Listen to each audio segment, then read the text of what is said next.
Do you remember the first time you saw a superhero who looked like you on your screen? Well, for some in the Latino community, that memory may be a rare one. According to a prominent Marvel and DC graphic novelist, out of their 30,000 characters, roughly 3% are Latino. Now, a Mexican-American comedian and his team of Latino writers are trying to change that narrative. Al Madrigal, renowned comedian, writer, and actor, is now out with a new comic series titled Primos, which is Spanish for cousins, and tells the story of three distant cousins bound by their ancient Mayan lineage. The three are called on as Earth's last hope to save the world. Al, thank you so much for joining us. Thanks for having me. It's exciting to have this be out there and to talk about it. I'm excited to take a look at Primos. Now, this is heavily focused on characters of Mexican heritage. Walk us through the creative process behind writing Primos and why bringing these three cousins together was so important.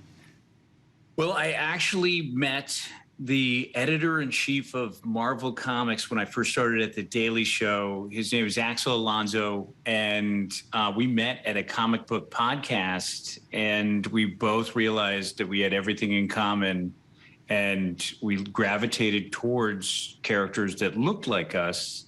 So it was at mostly African-American superheroes, and decided to do something about it when he became the editor-in-chief and founder of a new company called AWA.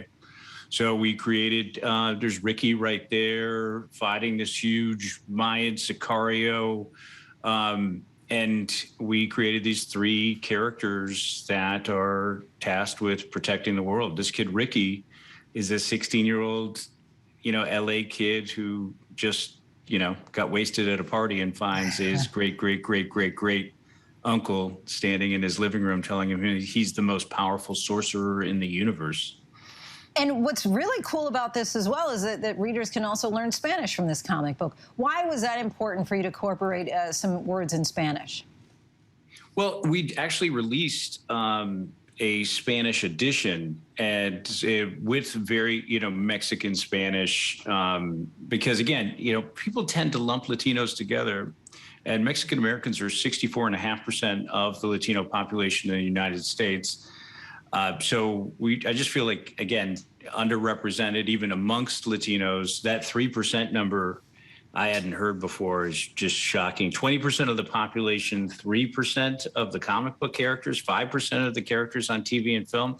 So it's really important that people see themselves and hear themselves. Clearly a disconnect in those numbers. And separately, you also wrote a fully Spanish language version of your book. Did you find that process to be challenging, or that was easy? Well, that's me calling in favors from a couple of Mexican friends to make sure that it was authentic Mexican Spanish. You just want to make sure that it's very specifically like a Mexican story. And you talked about the disparity, but just want to go one step further with that, because as of 2020, Latinos make up more than 62 million Americans here, and yet they're very overlooked in the comic world. Why do you think that that's been the case?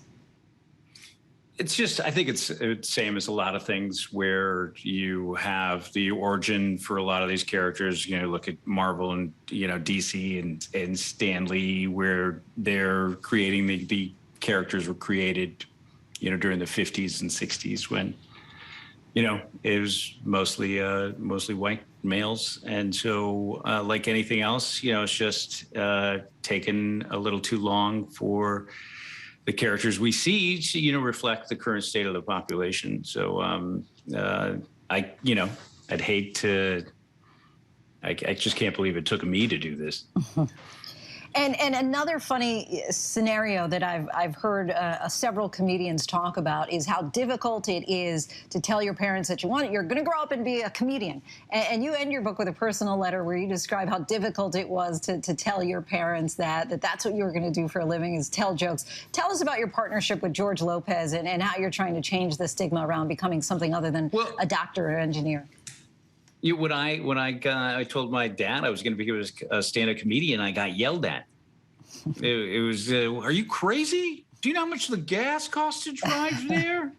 And so this was not a real job. So what I'm doing at my high school, St. Ignatius College Preparatory in San Francisco, is for the last couple years, I think it's 6 years running now, I've done the Mario Prieto Comedy Award.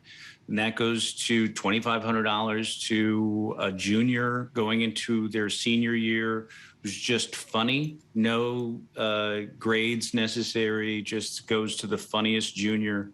And then we're doing a George Lopez scholarship in the Southern California area where just $250 goes to a class clown, just so the parents can see being funny pays, and they should entertain, careers in the entertainment business, because, we don't have the uncles and grandfathers and dads that have been working in the entertainment industry for years. So I just want parents and relatives to see that there are creative jobs out there, and being funny. You shouldn't, villainize the kid and make him get a regular job if he's hilarious. I was a class clown. If only we had had this opportunity back then. So you really were? You did. I was. I don't know how many people think I'm funny now. I think I'm funny, but Al Madrigal. It worked out. Look what happened. It worked out. It all works out in the end. Yeah. Al Madrigal, we thank you so much. The second edition of Primos comes out March 9th, wherever books are sold. Hi, everyone. George Stephanopoulos here. Thanks for checking out the ABC News YouTube channel. If you'd like to get more videos, show highlights, and watch live event coverage, click on the right over here to subscribe to our channel. And don't forget to download the ABC News app for breaking news alerts. Thanks for watching.